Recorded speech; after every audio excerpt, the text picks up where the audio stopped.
आदाब, मैं हूं आपके साथ अबू हुरैरा। कहकर ही मानेंगे, बिहार असेंबली इंतखाबात का दूसरा मरहला मुकम्मल हो चुका है।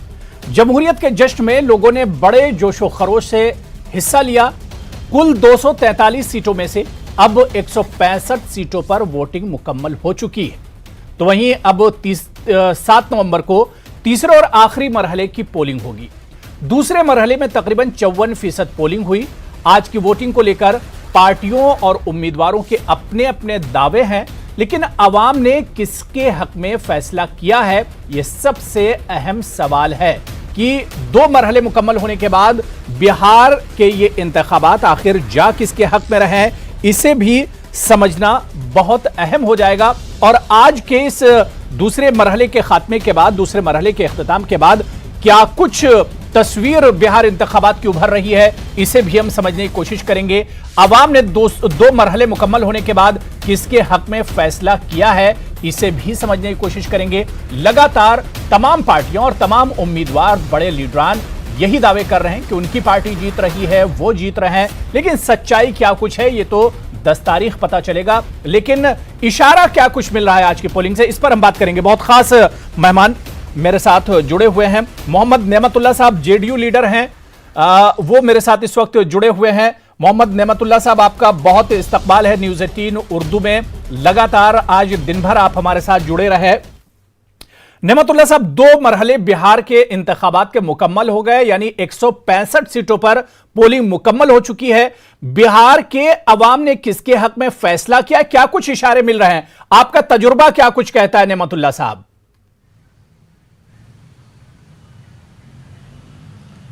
देखिए, ये तो कहना मुश्किल है कि किसके हक में गया है जी, लेकिन जिस तरह से लोगों में उत्साह हुआ है वोटिंग के दिन, और जो गरीब गुरबा, औरतें, महिलाएं, और जिस तरह बढ़ चढ़ के वोट दिया है, उससे तो लगता है कि नीतीश जी के हक ही में ज़्यादा वोट पड़ा हुआ है। इसलिए कि अब तो ईवीएम में सारे उम्मीदवारों की किस्मत बंद हो गई है और ये वोट का दूसरा मरहला आज ख़त्म हो गया।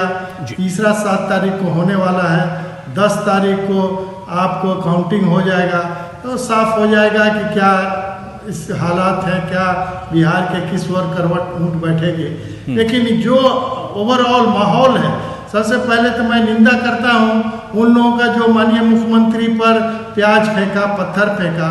तो ये तो वो हताश लोग हैं जो घबराहट में, बौखलाहट में इस तरह की हरकत करते हैं और इस तरह की हरकत किया है। इसको मैं कंडेम करता हूं कि जमहूरियत में इस तरह की कोई वायलेंस की जगह नहीं है और जो भी किया है वो गलत किया है और वो हताशा में इस तरह से बखुला के मुख्यमंत्री पार्टी। नहीं, बिल्कुल नेमतुल्लाह साहब, इस वाकये की जितनी मजम्मत की जाए कम है, लेकिन जिस तरह से ये वाकया हुआ, क्या आपको नहीं लग रहा है कि लोगों में एक गुस्सा है, एक नाराजगी है? 15 साल से नीतीश कुमार जी बिहार की सरकार चला रहे हैं, ऐसे में कहीं ना कहीं ये लोगों की नाराजगी भी हो सकती है। जाहिर सी बात है कि कानून अपने हाथ में नहीं लेना चाहिए, इस तरह के वाकयों की भरपूर मजम्मत की जानी चाहिए, लेकिन एक नाराजगी क्या आपको नहीं लग रही है?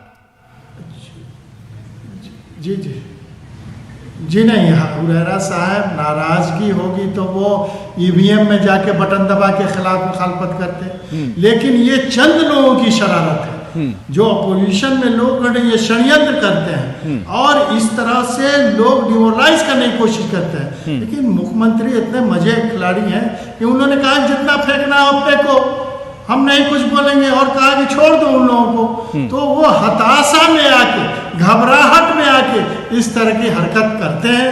ये मजम्मत करने की बात है, निंदा करने की बात है, कंडेम करने की बात कि इस तरह की हरकत जमहूरियत में नहीं होना चाहिए। उनके जितना गुस्सा है उतारे, ईवीएम में उतारे, मुखालफत में वोट दे के उतारे, लेकिन इस तरह से प्याज फेंक के, पत्थर फेंक के या दूसरे के मीटिंग में जाके हंगामा करके अपने गुस्से का इजहार करना, ये जमहूरियत में कोई इस तरह के लोगों के लिए जगह नहीं है। ठीक है नेमतुल्लाह साहब, आपने कहा कि अभी पहले से कोई अनुमान नहीं लगाया जा सकता है, पहले से ये तय नहीं किया जा सकता है कि कौन जीत रहा है, किसके हक में फैसला आने वाला है। लेकिन दूसरी तरफ हम देख रहे हैं कि अजीम इत्तेहाद, तेजस्वी यादव, राबड़ी देवी, लगातार ये लोग दावे कर रहे हैं पहले मरहले में भी तेजस्वी यादव ने दावा किया था कि वो 50 से ज्यादा सीटें जीत रहे हैं। दूसरे मरहले में भी लगातार दावे किए जा रहे हैं आरजेडी की तरफ से।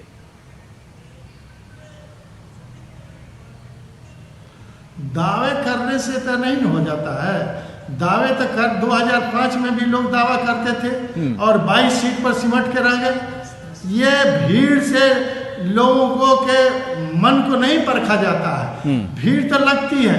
अब वैसी के मीटिंग में भी भीड़ इतनी जमा हो जाती है कि उतना तेजस्वी के मीटिंग में भी भीड़ नहीं होती। पप्पू यादव के भी मीटिंग में भीड़ लगती है और वो कुशवाहा जी के भीड़ बहुत लगती है। और देहात में हेलीकॉप्टर देखने के लिए लोग गांव और देहात से उमड़ पड़ते हैं। लेकिन उस भीड़ को वोट में बदल दिया जाए, ये बहुत बड़ी बात है। क्योंकि लोग जो है वो माइंड मेकअप कर चुके हैं। क्योंकि नीतीश कुमार का जो काम है उस काम को देखते हुए लोगों के दिमाग में खाका बैठा हुआ है कि अगर हम वोट नीतीश कुमार को देंगे तो हम सुख चैन से अपनी जिंदगी गुजार सकते हैं। अगर हम देंगे तो फिर उसी तरह से लोग बंदूक लेके और शीशा खोल के अब बंदूक दोनों तरफ से लटका के चलने लगेंगे।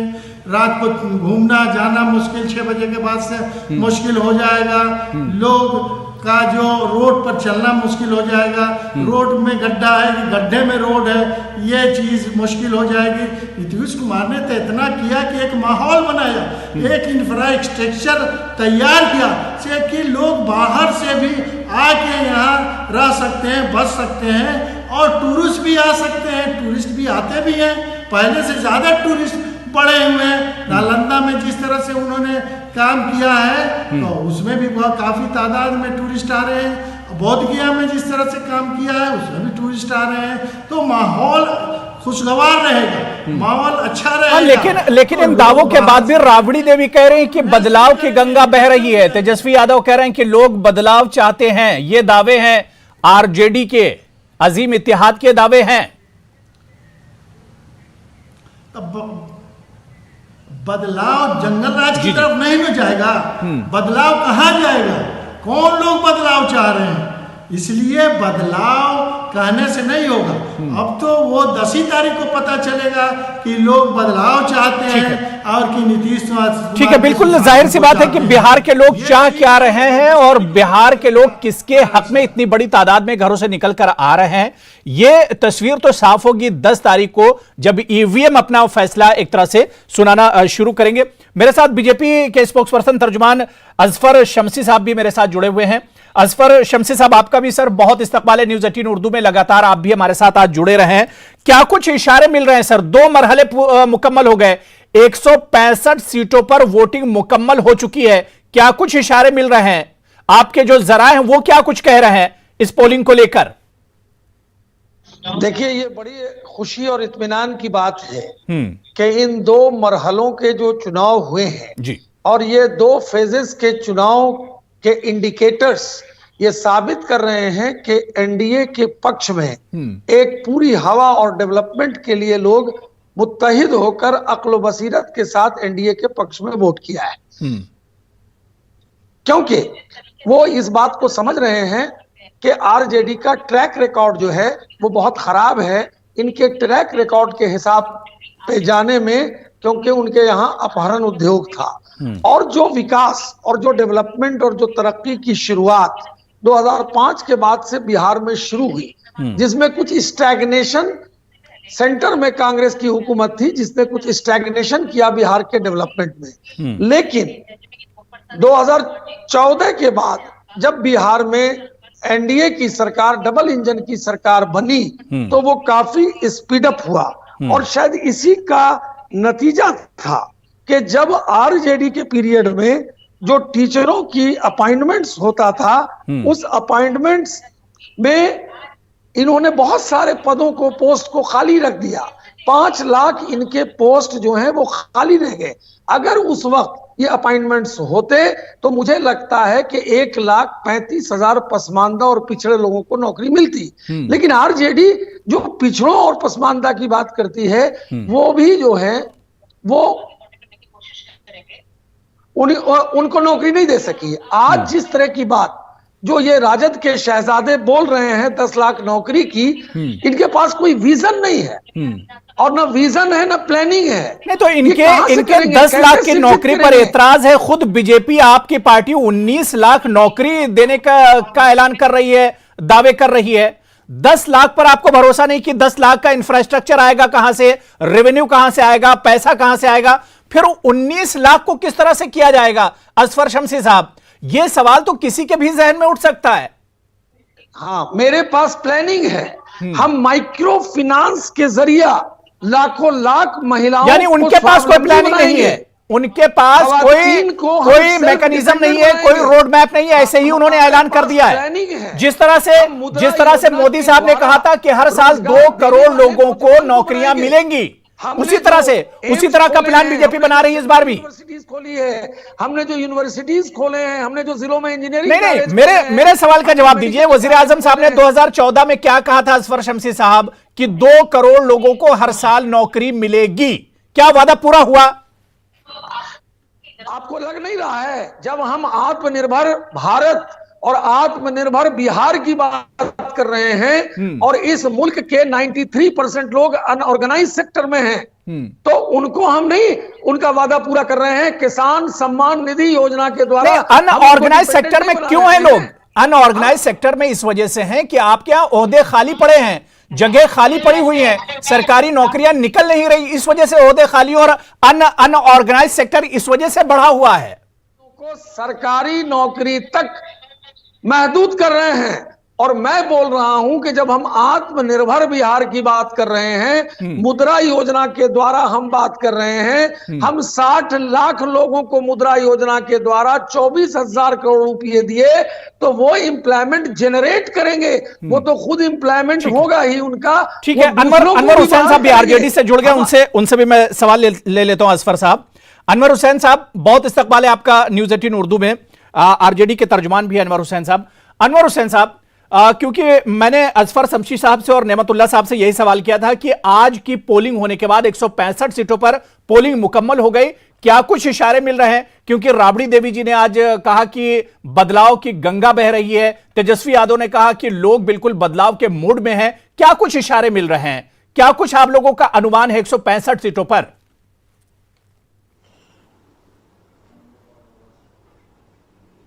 165 सीटों पर हम अपनी बढ़त बनाए हुए हैं और इन्हीं 2 फेजेस में हमारी अक्सरियत बन चुकी है। हम 122 का जो मैजिक नंबर है वो इसी दो मरहलों में हम हासिल करने जा रहे हैं। अब इनको जो कुछ ग्राउंड पे दिख रहा है वो बात समझ में नहीं आती तो क्या किया जाए। इनको अवाम का गुस्सा समझ में नहीं आता है, इनको अवाम की शिकायत समझ में नहीं आती है, जो इनकी विफलताएं इनको समझ में नहीं आती हैं। अवाम जो जिस कष्ट से गुजरी है, जो जिन तकलीफों से गुजरी है, जो उनका भूखे मर रहे हैं लोग, मनरेगा में उनको नौकरी नहीं मिल रही है, मजदूर जो भाग भाग के आया था बॉम्बे से और दिल्ली से चेन्नई से पैदल यहाँ रिक्शा चला के साइकिल चला के, ये तो इनके दावे हैं। अनवर हुसैन साहब, अभी असफर शमसी साहब को आपने सुना, उन्होंने दावा किया कि अनऑर्गेनाइज सेक्टर को एक तरह से सेटअप कर दिया, उसको अनऑर्गेनाइज सेक्टर के लिए काफी कुछ वसाइल जुटाए हैं। अपोजिशन को आखिर क्यों नहीं दिख रहा है अनवर साहब? और बिहार की दिशा तय कर दी है, यानी ये 2 फेज में ही मेजॉरिटी एनडीए को मिल गई है। तीसरे फेज के बाद जो फैब्रिकेटेड आंकड़े हैं, ये आंकड़े जमीन पे क्यों नहीं दिख रहे हैं?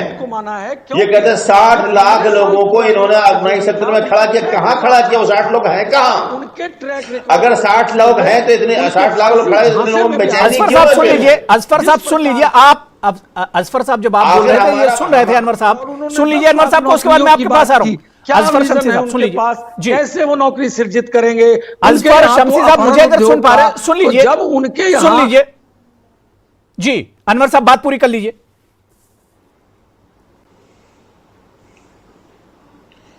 देखिए, वो बार बार दोहरा रहे हैं नौकरियों की बात। मैं पूछ रहा हूं कि 1991 से लेकर 2000 के बीच में जो यूनिवर्सिटीज में, कॉलेजेस में जो अपॉइंटमेंट्स हुए हैं, क्या उसकी बराबरी कर सकते हैं ये जेडीयू की डबल इंजन की सरकार?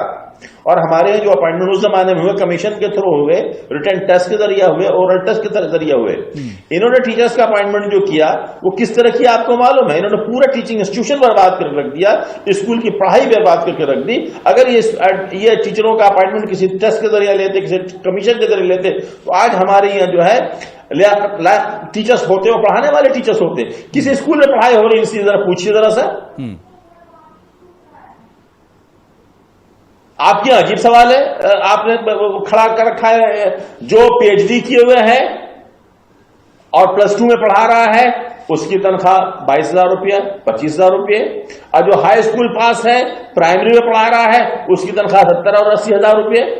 अरे आपने तो समाज को, टीचिंग क्लास को वहां पर भी वर्गों में बांट दिया, ऊंचा वर्ग, नीचा वर्ग, ऊपर ज्यादा तनख्वाह पाने वाला वर्ग, कम तनख्वाह पाने वाला वर्ग। ठीक है, नहीं इन तमाम मसलों पर, इन तमाम सवालों पर आवाम को जवाब देना है, और इंतखाबात जमहूरियत में इसीलिए होते हैं ताकि आवाम को जहां जहां परेशानी हो, आवाम के जो सवालात हो उस वक्त जवाब देने पड़ते हैं। और अब वक्त है, अब एक तरह से बारी आवाम की है और वो सरकार को बताना होगा, जो लोग इख्तिदार में हैं उन्हें एक तरह से बताना होगा। मेरे साथ असीनाथ तिवारी जी जो कि कांग्रेस से तर्जुमान है वो भी मेरे साथ जुड़ चुके हैं। असीनाथ तिवारी जी, आपका भी बहुत इस्तकबाल है न्यूज़ 18 उर्दू में।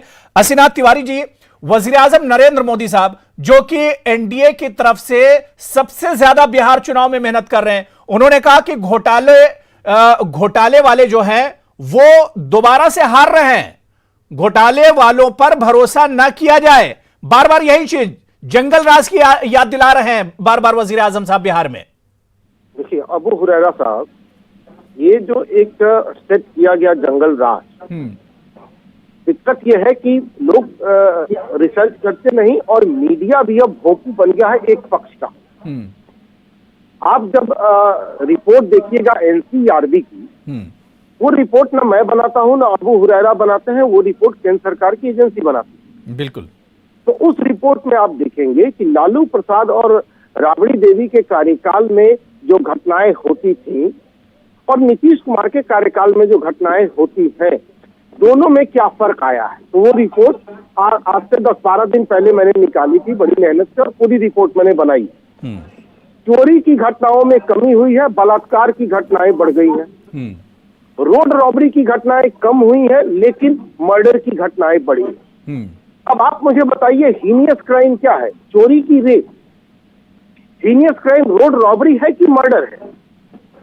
तो मोदी जी और मोदी जी के जो लोग हैं जिन्हें मैं गोएबल्सवादी कहता हूं, हिटलर का सलाहकार था गोएबल्स, ये गोएबल्सवादी जो है वो चोरी वाले आंकड़े लेके आ जाएंगे। देखिए जी हमारे समय में लेकिन एनडीए, लेकिन असीत नाथ जी, एनडीए तो इस बात को कहता है कि ये बात जंगल राज की बात तो हाईकोर्ट ने कही थी, ये कोर्ट किया था हाईकोर्ट ने, उसी बात को तो आज एनडीए दोहरा रहा है, वजीर आजम साहब दोहरा रहे हैं, नीतीश कुमार जी दोहरा रहे हैं कि ये चीजें तो बिहार हाईकोर्ट ने कही थी। सर इलाहाबाद हाईकोर्ट ने अभी यूपी गवर्नमेंट को कहा है कि जंगल राज से भी बुरे हालात हैं यहाँ पे। बिल्कुल। तो क्या ये बात कोर्ट करेंगे नरेंद्र मोदी जी? क्या ये बात कोर्ट करेंगे बिहार में नीतीश कुमार जी? अदालत की टिप्पणियां होती हैं, आपको याद होगा एक बार मुंबई हाई कोर्ट ने कह दिया था कि पुलिस गुंडा गिरोह की तरह काम करती है। तो क्या अब हमेशा पुलिस के लिए यही वर्ड बोला जाए कि पुलिस गुंडा गिरोह की तरह काम करती है? और अगर यही बोला जाए तो फिर इलाहाबाद हाई कोर्ट की टिप्पणी को भी कोर्ट किया जाए। बिल्कुल बिल्कुल।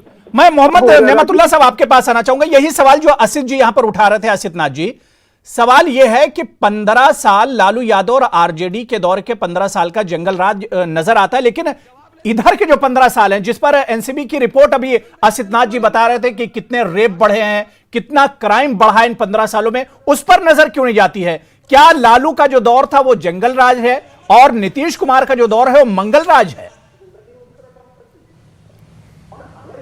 मैं बता रहा हूं, उनके प्रवचन को कम कीजिए, सुनिए। अगर वो सेंट्रल यूनिवर्सिटी असफर शमसी साहब मैं आपके पास आ रहा हूं। असफर शमसी साहब सुन लीजिए, मैं आपके पास आ रहा हूं। मैंने नेमतुल्लाह साहब से सवाल लिया है, मैं आपके पास भी आ रहा हूं। शमसी साहब मैं आ रहा हूं, नेमतुल्लाह साहब कंटिन्यू कीजिए। जी, अपहरण उद्योग था, बताया ना कि अपहरण उद्योग था। अपहरण हो जाता, फैसला कहाँ होता था? एक अन्य मार्ग में होता था।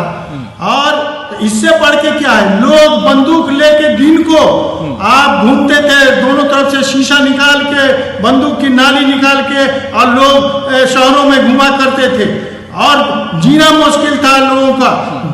और वो दौर चला गया, 15 साल उसके हो गए। कहां पुरानी कहानी लिए बैठे हैं नेमतुल्लाह साहब? नेमतुल्लाह साहब, उस दौर को 15 साल गुजर चुके हैं। अब लालू यादव नहीं, तेजस्वी यादव का दौर है। उसके बाद से क्या डेवलपमेंट पर अब बात नहीं होनी चाहिए? क्या एजुकेशन पर बात नहीं होनी चाहिए? क्या हेल्थ सेक्टर पर बात नहीं होनी चाहिए?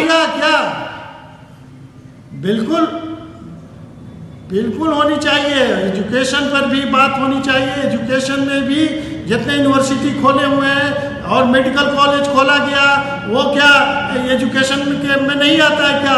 ITI खोला गया, इंजीनियरिंग कॉलेज हर जिला में खोला गया, ये उस एजुकेशन में नहीं आता है क्या? लड़कियों को साइकिल और पोशाक दिया गया, आज लड़कियां बराबरी के तरह स्कूल में जाती हैं, लड़कों के साथ बैठती हैं, ड्रॉप आउट कम हो गया, ये एजुकेशन के में नहीं है क्या? इसलिए सुशासन राज लोग दिख रहा है, पहले नहीं दिखता था। हर आदमी महसूस कर रहा है कि आज नीतीश कुमार ठीक है, अजफर शमसी साहब, अजफर साहब अच्छे से विकास की ओर जा रहे हैं। ठीक है, बात हो गई। ठीक है नेमतुल्लाह साहब, बात हो गई। अजफर शमसी साहब मेरा सवाल सुन लीजिए, उसके बाद जवाब दीजिए। तो मैं नहीं बोल रहा। ठीक है नेमतुल्लाह साहब, बात हो गई।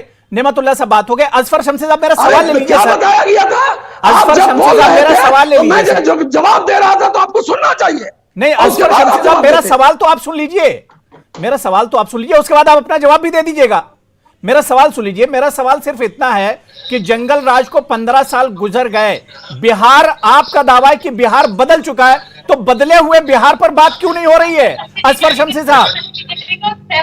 देखिए, मैं बताता हूं, हमारी सरकार ने, एनडीए की सरकार ने 8 करोड़ गैस कनेक्शन बांटे और महिलाओं में बांटे, 12 योजना दिया, 50 करोड़ को 5 लाख का बीमा दिया, 80 करोड़ लोगों को राशन दिया, स्टार्टअप इंडिया के थ्रू 441 स्टार्टअप शुरू किए गए जिससे रोजगार मिला, 690 कौशल विकास योजना से अधिक कौशल विकास केंद्र खोले गए, रोजगार मिला, मुद्रा योजना के द्वारा छोटे छोटे बहुत अच्छा कुटीर उद्योग, बहुत अच्छा। इस काम की जितनी तारीफ की जाए अजफर शमसी साहब कम है, इसकी 27 होनी चाहिए। अजफर शमसी साहब बहुत अच्छा काम है, अजफर शमसी साहब इसकी तारीफ की जानी चाहिए। अजफर शमसी साहब जो काम सरकार ने किया है, नीतीश कुमार जी ने किया है, एनडीए की सरकार ने किया, इसकी तारीफ की जानी चाहिए। लेकिन सैलाब आएगा, ये सब कुछ बह जाएगा। सैलाब के लिए बिहार में क्या कुछ किया गया, आज भी लाखों लोग पलायन करने पर मजबूर हैं, इसके लिए सरकार ने क्या किया है? आपने हुसूलियाबियां तो गिनवा दी, लेकिन जो बड़े मसले हैं उस पर आखिर काम कब होगा अजफर शमसी साहब? मुद्रा योजना से उनको रोजगार दे रही है। इसी वजह से लोग कहीं मुंबई, हैदराबाद और बनारस और दूसरे शहरों को पलायन करने पर मजबूर है। जो यहाँ पर सेंट्रल यूनिवर्सिटी, यहाँ पर 17 medical colleges, engineering colleges, ITI, ANM, GNM, ये सबसे रोजगार के अवसर हम फराहम कर रहे हैं। हम फर्जी बात नहीं करते हैं। ठीक है, अनवर हुसैन साहब, ठीक है अजफर साहब, आप इस पर जवाब सुन लीजिए। अजफर शमसी साहब इस पर जवाब सुन लीजिए। अनवर हुसैन साहब, मैंने आज सुबह भी यही सवाल किया था आप लोगों से कि अपोजिशन और खासतौर से आरजेडी को ये तमाम चीजें दिख क्यों नहीं रही हैं? नीतीश कुमार जी बिहार में बाहर लेकर आए डेवलपमेंट की, तरक्की की, तालीम की, एजुकेशन की, हेल्थ की, ये चीजें अपोजिशन को क्यों नहीं दिख रही हैं? अनवर हुसैन साहब, हम तो अपोजिशन में बैठे हैं, हम तो अपनी आंख बंद करेंगे, मान लेते हैं हम थोड़ी देर के लिए। इनसे पूछे जनता क्यों नहीं दिख रही है, जनता इनसे क्यों इतनी नाराज दिख रही है, जनता में क्यों आक्रोश है, जनता इन्हें क्यों गालियां बक रही है, जनता इन्हें क्यों दौड़ा रही है, जनता इन्हें क्यों धक्के मार रही है? के पत्तों की तरह मुख्तलिफ किस्म की कोशिश की रिपोर्ट है जहां पे भाजपा के लीडरों को और जदयू के लीडरों को घुसने नहीं दिया जा रहा है। देखिए, बीच में ना बोलिए। जो साहब कह रहे 2010 से बच्चे, वो कह जो साहब हमारे रहमतुल्लाह साहब है, वो जंगल राज के ओनर होते हैं, वो जिस अबडक्शन की कहानी सुनाते, जिस क्राइम की कहानी सुनाते, तो वो जंगल राज में तो वहीं बैठे हुए थे, वो जंगल राज में तो खामोश थे, वो तो उनके एमएलए रहे हैं उस जंगल राज में, बाद में भी एमएलए रहे हैं। आज राज ये बदल क्यों गया है भाई? ठीक है। आप 30 साल तक एक जंगल राज को बर्दाश्त करते रह गए। एक जंगल राज वाली पार्टी में 30 साल आप रहे हैं, 30 साल कुछ नहीं बोला, अचानक क्या हो गया कि आपको हर बुराई वही नजर आ रही है आपको? भाई पॉलिटिक्स के कोई सिद्धांत होते हैं, कोई उसूल होते हैं, दल बदली भी होती है, लेकिन इस तरह से नहीं होती है। ठीक है कि जहां पर आप 30 साल रहे हो, जिस पार्टी ने आपको कई टर्म एमएलए ठीक है। नेमतुल्लाह साहब, जहां से अपने डिबेट की शुरुआत की थी, ठीक है अनवर साहब आप सुन लीजिए मेरी बात। अब हुरैरा साहब जरा अनवर साहब सुन ले मेरी बात। नहीं बिल्कुल बोलिए। इलियास हुसैन साहब फाउंडर मेंबर थे, लालू यादव के लोक दल के साथ थे, लेकिन किस तरह से बेइज्जत किया गया यही तो है। कल इनको भी बेइज्जत किया जाएगा, तब ये पता बचाएंगे। हम लोग सोशल वर्कर हैं, समाज सेवी हैं और प्लेटफार्म चाहिए, इसलिए प्लेटफार्म लोग को टिकट का कोई मोह माया नहीं रहता है। हम लोग को प्लेटफार्म चाहिए और नीतीश कुमार एक ईमानदार शख्स है जो डेवलपमेंट के लिए आगे बढ़ के कहता है, हम लोग हाथों हाथ लिया उसके लिए। इसलिए आपको याद है, आप तो चंद दिनों से आरजेडी में आए हैं, इलियास हुसैन। बिल्कुल देखिए, सरकार में इक़्तिदार में जो भी रहेगा उसकी जिम्मेदारी बनती है कि आवाम के लिए काम किया जाए। आवाम के लिए ही सरकारें बनती हैं, आवाम के लिए ही वजीर आला और वजीर बनते हैं। ये सरकार की जिम्मेदारी होती है, ये उम्मीदवार की जिम्मेदारी होती है कि वो जब इक़्तिदार में आए तो आवाम के लिए काम करें। और बिहार के आवाम कोरोना के डर से खौफ के बगैर जो इतनी बड़ी तादाद में निकल रहे हैं, इन्हें उम्मीद है कि बिहार में अगर बहार लानी है तो उसके लिए जमहूरियत को मजबूत करना होगा, वोट करना होगा। अब देखना यह दिलचस्प होगा कि 10 तारीख जब ईवीएम अपना फैसला सुनाना शुरू करेंगे, उस वक्त आवाम ने किसके हक में वोट किया है, यह देखना बहुत अहम होगा। लेकिन जिम्मेदारी इसी बात की है और सबसे अहम यही हो जाता है कि जो दावे इलेक्शन के वक्त जो वादे किए जाते हैं उन पर खरा उतरा जाए। बहुत बहुत शुक्रिया असफर शमसी साहब, अनवर हुसैन साहब, नेमतुल्लाह साहब और अशीनाथ तिवारी जी, सभी का बहुत बहुत शुक्रिया डिबेट में जुड़ने के लिए। आदाब।